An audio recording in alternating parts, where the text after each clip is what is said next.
everyone. Welcome to Shell Point today for the weekend of May 20th, 21st, and 22nd. I'm Adam Brown. On today's show, Professor Adrian Kerr will give us another preview of his English History and Culture series, and we'll recap the top stories from this week. But first, looking ahead to next week, on Monday, you might want to attend the Do You Know Your Neighbor event. It's all about Boston, the capital of Massachusetts. If you've ever lived in or near Boston, as I'm sure some of you have, or you simply have an interest in the historic city, then this one's for you. Come join your fellow Bostonians in the Social Center Monday at 2:15 p.m.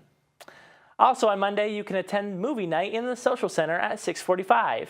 The 1956 classic The King and I will be shown for your enjoyment.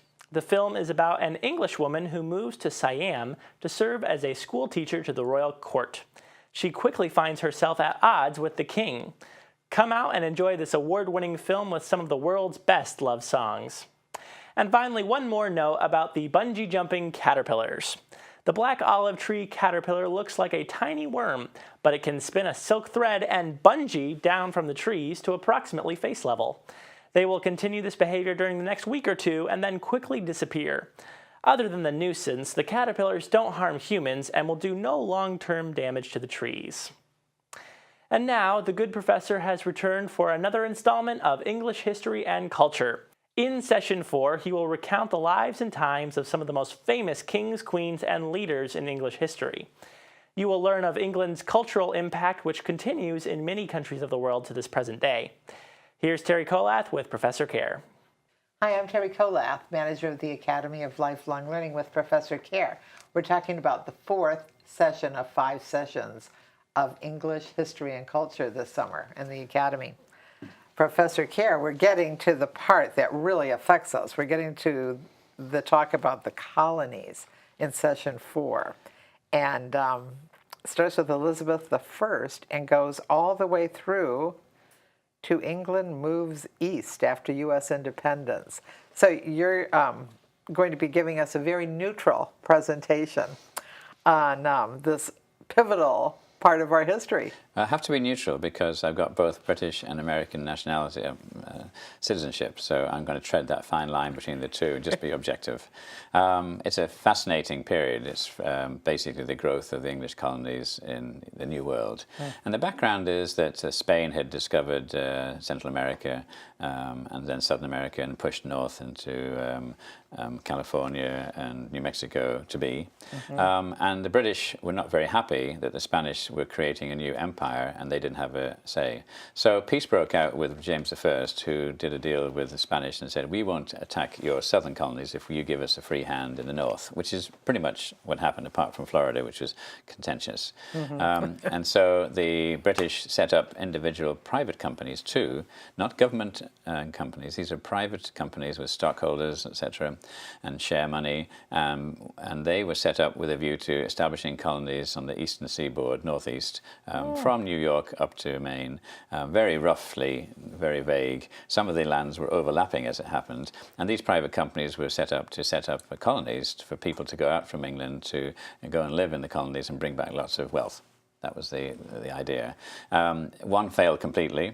There were a number of near misses. The famous one, of course, is Jamestown, and Jamestown really was so close to being a total failure because the people of Jamestown had had enough of the Native Americans, the malaria, the infighting going on, the difficult conditions, being in a swampy, boggy area. It wasn't conducive. They had no products which they could make profit from, so they all decamped and headed back to England, only to find 3 supply ships and the Chesapeake coming to resupply them. So they all turned around and went back. Otherwise, Jamestown would have been a failure. Wow. Then, of course, we have tobacco, which becomes an important product which the colonists can sell to England, and then economically you're established.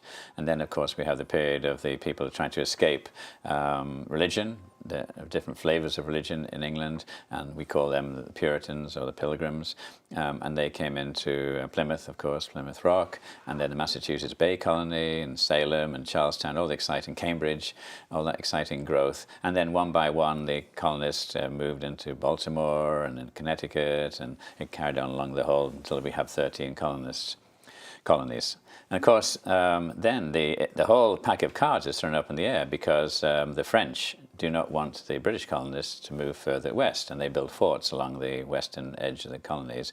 And of course, you know what's coming next, the famous French and Indian War, where Britain and France fought it out. And France had a very, very successful start, and it was touch and go until the British poured in regular troops from England, and eventually the French were driven out and given the choice of going home or going down to New Orleans. And then all of that land up to the Mississippi became part of the colonies. Shortly after that, the colonists said, we don't really want to pay for this war, and then we get into the issue of taxes, and we'll talk through the various steps of taxes. And I will share to the audience two pieces of history which will turn their views upside down, I guarantee it. Really? One was to do with Paul Revere, and the other one is to do with the Boston Tea Party. And you will be quite shocked to know what the true background to those two events were. But I'm going to leave that. Oh my goodness. Okay, so that's session 4. Won't you join us? And now let's take a look at today's happenings, Academy news, menus, and Village Church connections. Well, hello and welcome to the Happening segment weekend edition of ShellPoint TV. I'm Caitlin Van Scoy. And I'm Bev Chandley. We're here to give you all the information for Friday, Saturday, and Sunday, so just stay tuned. At 8 o'clock, we have men's round robin tennis at the Woodlands. And at 8:15, the Stamp Ministry will be gathering in the Stamp Room. The Friday Marketplace will be here from 8:30 to 11:30 in the Administration Courtyard. Then we move to 9 o'clock for Canasta and Samba. They'll be in the common second floor lobby of the Woodlands. At 10 o'clock, men's match play tennis will be going on at the Woodlands tennis courts. And Inquiring Minds will be gathering in the Manatee Room at 10:15. The Model Yacht Sailing Club will be sailing their boats on the Commons Lake at the Woodlands at 10:15. Then we move to Friday afternoon for Mixed Progressive Bridge at 12:30 in the game room of the Woodlands. There's a Health Connections class at 12:45, Zumba Fitness, that'll be in the Tarpon Room. The Quilters will be gathering in the Osprey Room at 1:15. Then we move to 1:30 for another Health Connections class, Beginner Martial Arts in the Manatee Room. Our Vespers is at 1:30 in the Community Room of the Arbor. And Advanced Table Tennis will be going on in the Tarpon Room starting at 1:45. Big Euchre is at 2 o'clock in the Sable Room of the Woodlands. And Come Out for Water Volleyball at 2:15 at the LifeQuest Aquatic Center. Our second Vespers is at 2:30 in the Community Room of King's Crown. 3 o'clock is the time for ballroom line dancing in the Tarpon Room. And our final Vespers is at the Springs at 3:30. We round out our Friday at 6:45 with Resident Game Night. That'll be in the Activity Center. Well, that's it for the Friday. Here's Bev for Saturday. Thank you, Caitlin. We're going to start at 8 o'clock Saturday with Adopt a Road group meeting at Administration Circle. Also at 8 o'clock, we have pickleball going on at the game courts behind the Resident Activity Center. Round robin doubles tennis will be at the tennis courts at 8. And we're going to move on to 9:30 for men's and women's both doubles tennis at the tennis courts. Duplicate bridge will be played in the Manatee Room at 9:45. And we have a lunch group going out to Martha's Cuban Cafe. Court pickups begin at 10:30 on the island, 10:40 at the Woodlands, and Eagles Preserve and Estuary, 10:50. At 1 o'clock, we have chess being played in the Library Lounge. And we have table tennis in the Tarpon Room at 1:15. Now here's Caitlin. She's going to tell you what's going on Sunday. Thank you, Bev. We start at 9 o'clock with Christian Life Studies, both in the game room of the Woodlands and also at the Village Church. At 10:15, morning worship will be going on at the Village Church. Then we move all the way to 4:15 for Latin-sized dance group. They'll be meeting in the Tarpon Room. And we round out our Sunday and our weekend with an evening service at 6:15 at the Village Church. Well, we're so happy you joined us here. We'll see you right back here on Monday. Hi, I'm Teri Kollath with your Academy information for Friday, May 20th and the weekend. At 1:15 on Friday, we have an iPad, iPhone, Mac free walk-in clinic in the Technology Teaching Center of the island. You can join Penny Modridge and a group of knowledgeable, generous volunteers. I'd like to tell you what's coming up new in the Academy next week. On Monday, we have an iPad class with Penny Modridge of Nautilus, apps, apps, apps.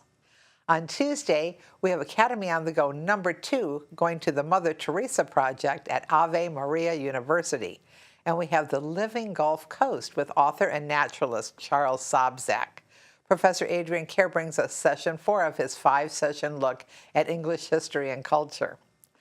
On Wednesday, Yvonne Schneff of Sundial teaches us how to make a floral design in a teacup. And on Friday, that iPad, iPhone, Mac walk-in clinic is back.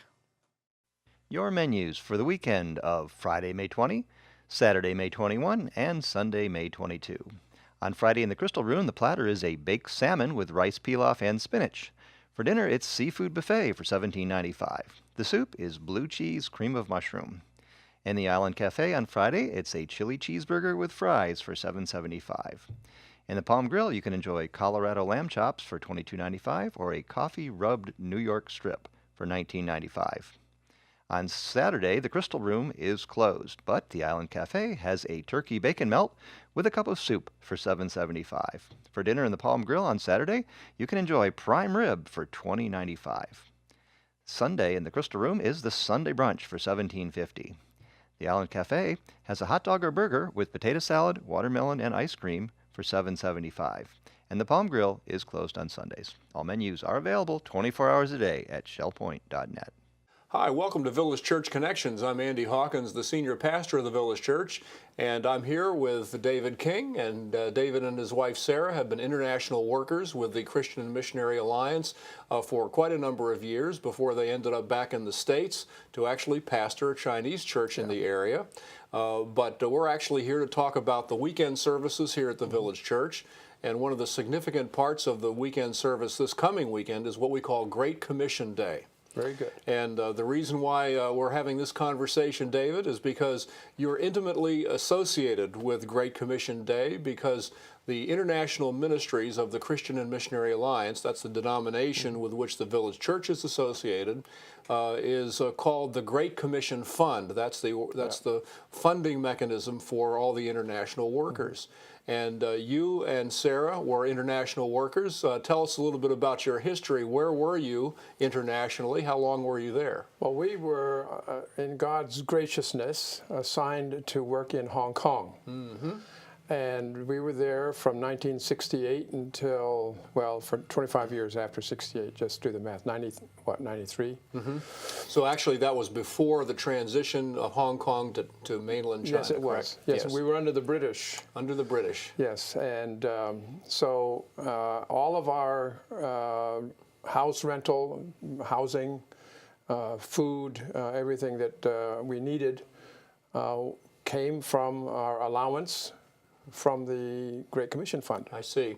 Now, the Christian and Missionary Alliance sort of funds missions somewhat differently than a lot of other organizations. Yes. And I think one of the benefits of that is that some organizations require missionaries to come back and actually raise their own support. Yeah, I was very happy that we didn't have to raise our own support. Yeah. I hate asking people to say, here, give me money, give it to the Great Commission Fund. That's right. And then the Great Commission Fund parcels it out, and they know what we need. Mm-hmm. The market basket type of funding that we need, mm-hmm. and it's totally adequate for everything that we need. Yeah. And so that covered housing, education for children, as that was needed. Not so much. That was not included because education.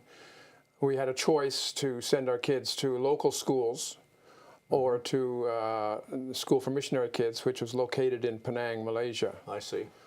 And so we did half and half. The first elementary school for our two daughters was in Hong Kong in the British system. And then they went down to Dalat School for their junior high and high school. Uh-huh. Now, I understand that you and Sarah actually worked in Dalat. We did. For a period we worked there of time for 5 Malaysia. years as dorm parents for the senior high girls. Oh, wow. Now that is a challenge. I'll bet.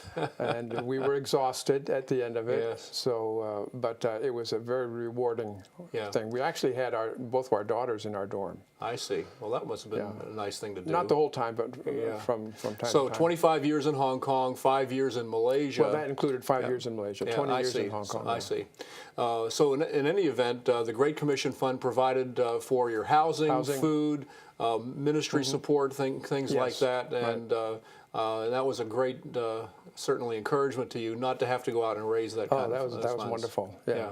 Well, in any event, Great Commission Day is an opportunity for us to sort of go above and beyond our normal missions giving here at the Village Church and provide an offering, a special offering during the summer for this Great Commission Fund, because as you know, the Great Commission Fund can vary from time to time, And from field to field. and from field to field, and as a result, to try to maintain consistent support, especially in the summer months, I think it's valuable for churches to provide an additional kind of over and above offering to make sure that we don't run short in providing the support that our missionaries need. Right. Yeah. Right.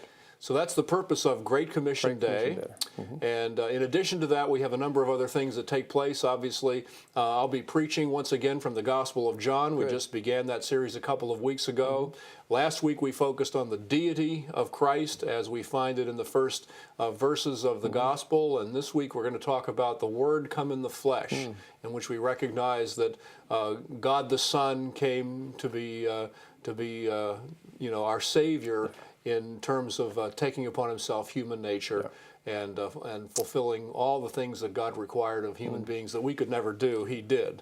And so we're going to talk a lot about that. In the evening service at 6:15, I'll also be talking a lot about Christ, because we've been looking at the names of Christ from different perspectives of the Scripture. This Sunday it'll be, what does God think Jesus is? Who does God think Jesus is? And we've seen who the disciples think that Jesus is. We talked about who Jesus looked at as from himself. Who did he say he was? And now we're going to look at God the Father. What does God the Father say about Jesus? And so it'll be, I think, a wonderful day from beginning to end in which we can support our international workers effectively through Great Commission Day. Hear the good preaching of the Word as we look at the Gospel of John, explore the names of Christ in the evening. And so we're delighted to be able to share that time together. So we hope that you'll join us at 10:15 on Sunday morning for Great Commission Day, in which we'll also be examining the Gospel of John, and 6:15 in the evening, another evening worship service, great fellowship time together in which we'll explore the names of Christ. God bless you, and we hope to see you soon. Now let's recap the top stories from earlier this week. Every day in the Creativity Tunnel on the island, residents produce some of the most beautiful and fascinating works of art. The woodworking shop is no exception, but not everyone started out as a skilled craftsman. Hey, we all got to start somewhere. And recently, some of our residents had the opportunity to start with the lathe. The lathe is a machine tool that rotates a piece of wood on its axis to perform various operations such as cutting, sanding, knurling, drilling, or facing to create an object with symmetry about an axis of rotation. Phil Nadeau taught a class on the lathe for beginners recently, and we were there to discover, along with his students, what it's like to work with these machines.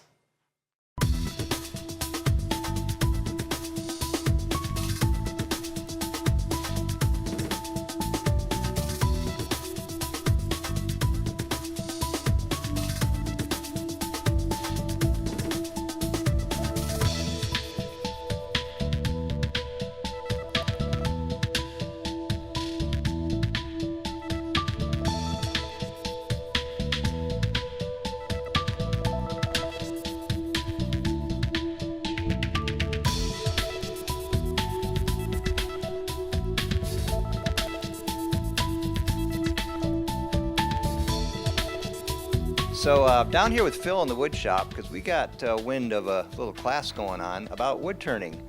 And it turns out Phil's doing several of these classes. And tell us about the wood turning, Phil. We're taking it from anywhere from nothingness. We're going from a square piece of wood to round, and we're going to make a sea urchin. Great. So we got several of these going this summer. Are there any slots open at all? There are no slots open at the moment. In fact, we have a waiting list. Okay. So wood turning, which is as you see here on these beautiful lathes that are in the wood shop, is one of the more popular things to do, and we've got some actual wood turning artists now among the residents who never touched one of these machines until they came here to Shell Point.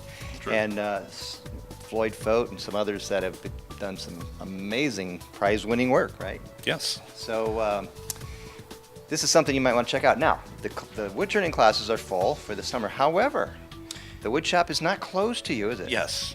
If after our wood turning class, if you have an idea what you want to do, or even if you want to learn how to turn, contact me in the wood shop and we'll make an appointment and you can come on down and start turning. We'll start you on a lathe. There you go. It doesn't have to be a formal class. And really, this wood shop here is equipped with the best of everything that there is, pretty much. We make sure of that. Yeah, and Phil here keeps the blades sharp, keeps the bits available, all the things you need, and he's the expert here who's basically saying, hey, he'll guide you through step by step. If you want to make something, if you want to fix something. All you have to do is come in with an idea. And if you don't have an idea, we have hundreds of magazines you can get an idea from. That's fantastic. So, the Shell Point Wood Shop is a tremendous amenity that you have here at Shell Point. Who knows, even if you've never thought about making something out of wood or using a power tool or something, it's available to you. Maybe you should try something new. Come on down here and check it out. Even if you're not sure, just come and hang out for a while with the guys. Everybody's friendly down here.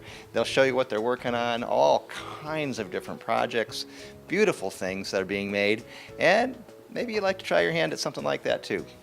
That's true.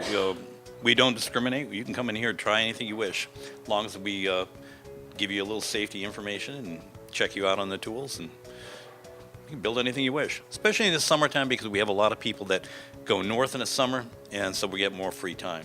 We do have a packed wood shop, but summertime is the best time to come in and try something. So give it a thought. Check out the Shell Point Wood Shop. Who knows, you might have a inner woodworker waiting to bust out. I'm Dan Filgreen for Shell Point TV.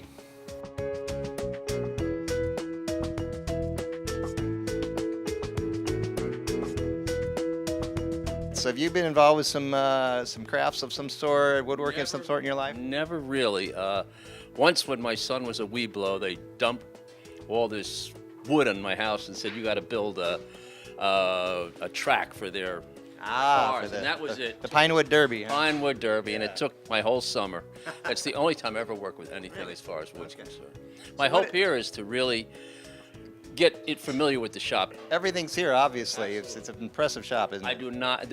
I walk past this. I've been here a little over a year, and I keep looking past it and say, I got to get started. And today's the day to start. Excellent. No day like today to get into it, eh? Right.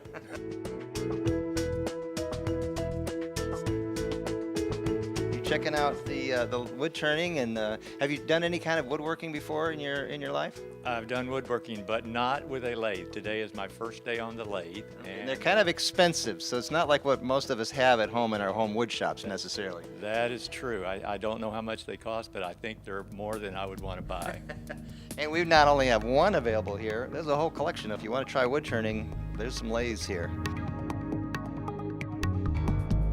I think it's great. I've been at Shell Point a little over a year, and I've walked past the wood shop any number of times, and I see a lot of guys in here, and I taught for 38 years at a college for men, and so I'm used to going into places, where it's all men. But again, I was a little intimidated, and that they had this class going on. I thought, well, there's my chance to get in and play around, and girls didn't take wood shop back in junior high, so it was a chance to come and do that and learn something, so I've been really happy with it. Well, great. Now, do you have something in mind, something you'd like to do with wood turning, a project of some sort? No, not yet. I think I just want to learn the toys and how to play with them, and then figure out things from there. Well, this is a good place to come and play.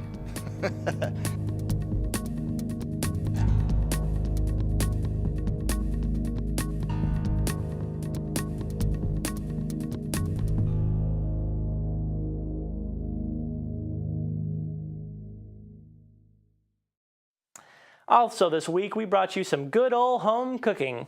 For that, we didn't have to travel very far either. Just over at Ruth Duber's place, she cooked up a recipe of shrimp Newburg in this week's What's Cooking segment.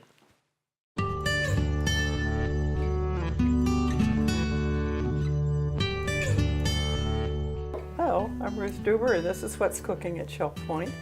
And something a little different. I have always loved lobster Newburg. However, I can't really afford the lobster, so we're going to do it with shrimp. It'll be a shrimp Newburg. Now the recipe that'll go up on the website will be, actually, I think it could serve 6 to 8. So I'm going to cut it in half. The recipe calls for 1 pound of cooked shrimp, and I'm using a half a pound. So I'm taking all the ingredients and cutting them in half. And basically, you're making a white sauce. This is half and half. There's my shrimp, and I did take the tails off. And it calls for mustard, chili sauce, Worcestershire sauce, salt and pepper. So we're going to go over to the stove and there we go. Ready? Now I'm going to turn this burner on. And in this pan, we have a tablespoon of butter. Okay, now we're going to melt this butter, this tablespoon of butter, and we're going to be adding, it's a teaspoon, it's actually 3 teaspoons, a little bit less. The main recipe called for 1 tablespoon plus 3/4 tablespoon. Now I spent a lot of time looking it up to try and see, how much it really was. So I'm kind of guessing it's about 3 teaspoons.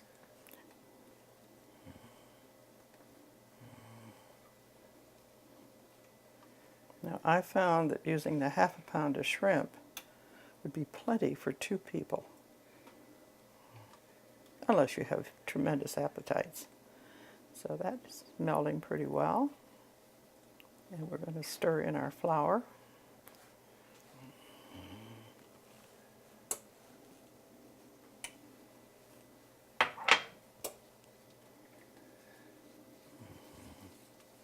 And the trick is to not have any lumps.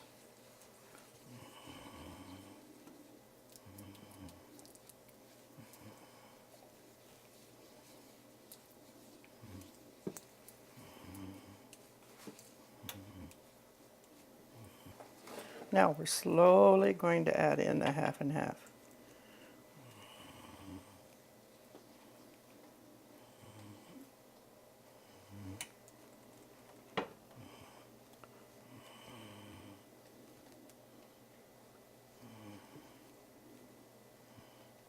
If you do it slowly, that's how you avoid getting the lumps.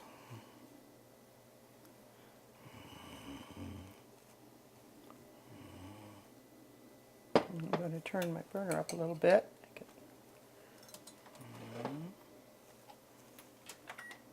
There, a little more light.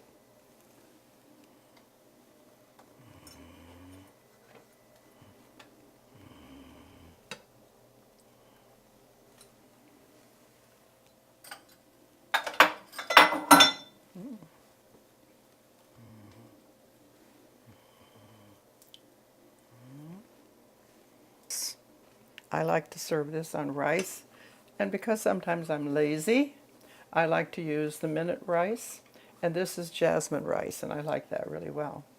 And it cooks in 60 seconds. Okay, so we're going to do this, and you do this in the microwave for 60 seconds.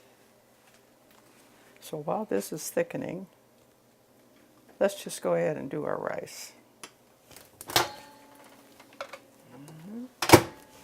30, 60. I think it's amazing what they have that's available now that is almost instant. And it's a half a teaspoon of dry mustard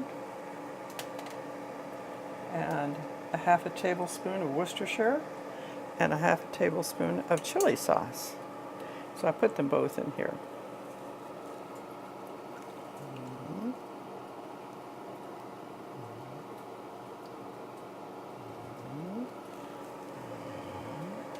So here comes your flavor.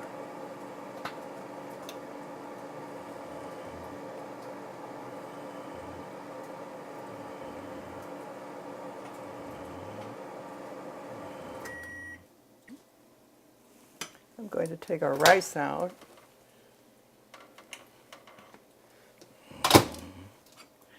Okay. Yeah, this sauce is really good now. So now I'm going to add my shrimp.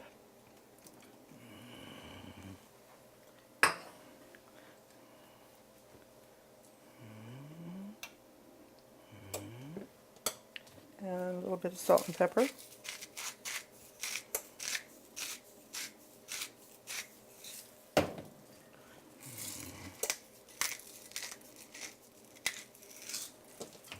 Now, if I was a real professional, I would have used white pepper on this, but I didn't think about it, so.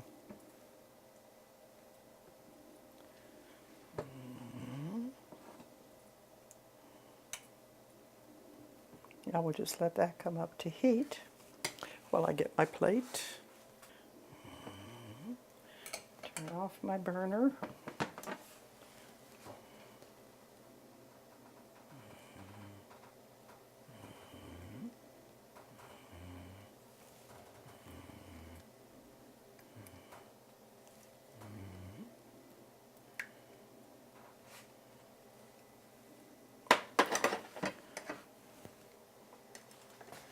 And here you have it. I'll add a little bit of parsley. And I forgot to put the sherry in, but that's okay. We won't do that.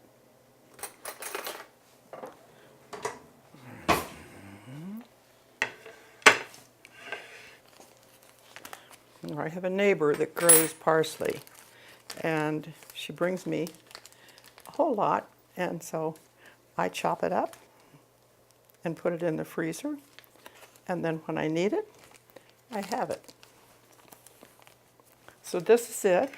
I did not put it in, but you can put in about a teaspoon of dry sack sherry, and that will give it an extra little spark. So, but we think it's pretty good. So I'm going to taste a bite here, and I'll put this up on the website, and I hope you'll try it.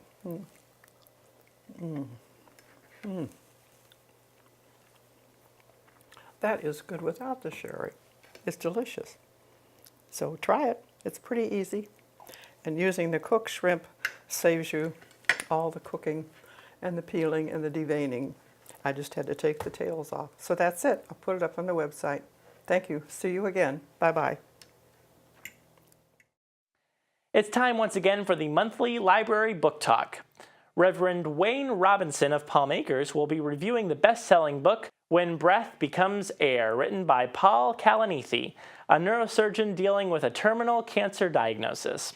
For more of what to expect at next Tuesday's book talk, we brought you Reverend Wayne Robinson to talk about the book he'll be reviewing.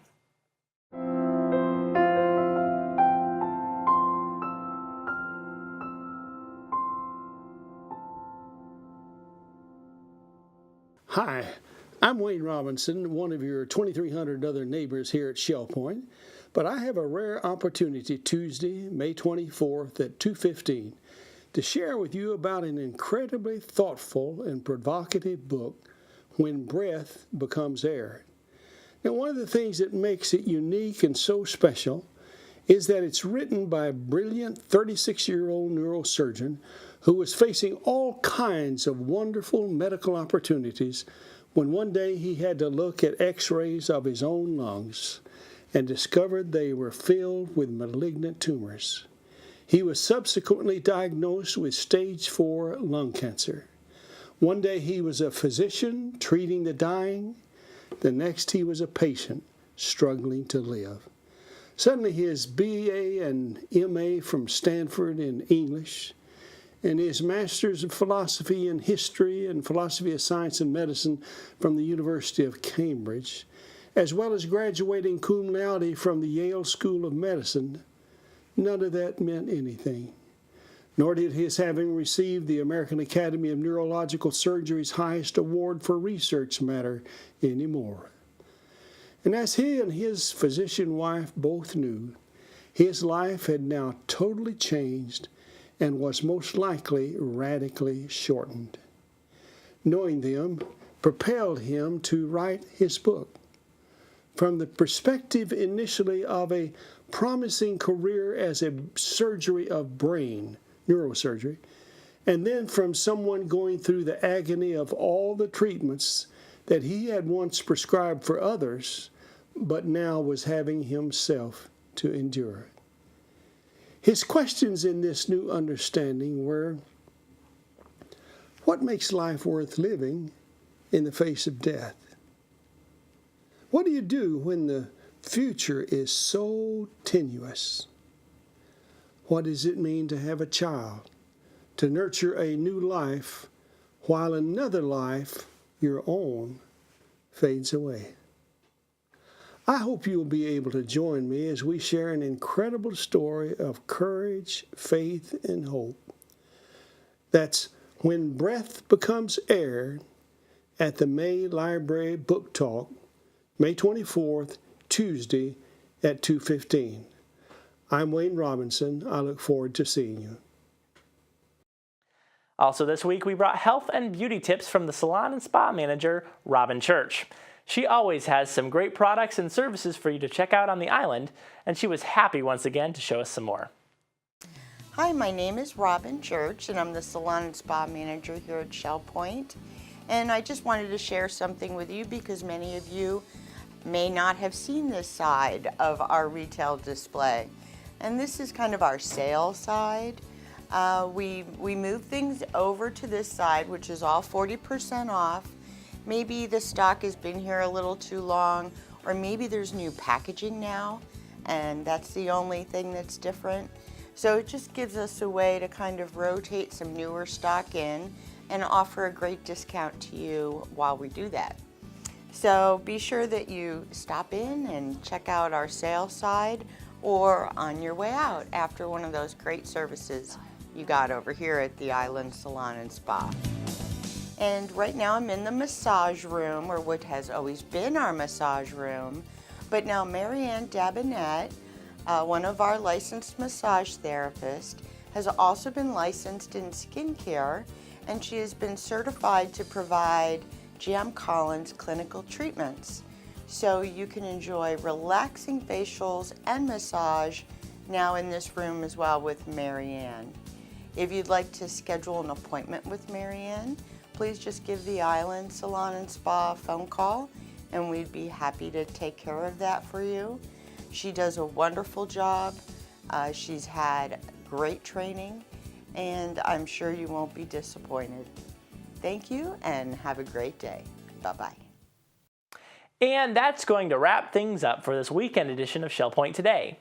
I'm Adam Brown, and from all of us here at Shell Point TV, we thank you for watching, and we look forward to seeing you again on Monday.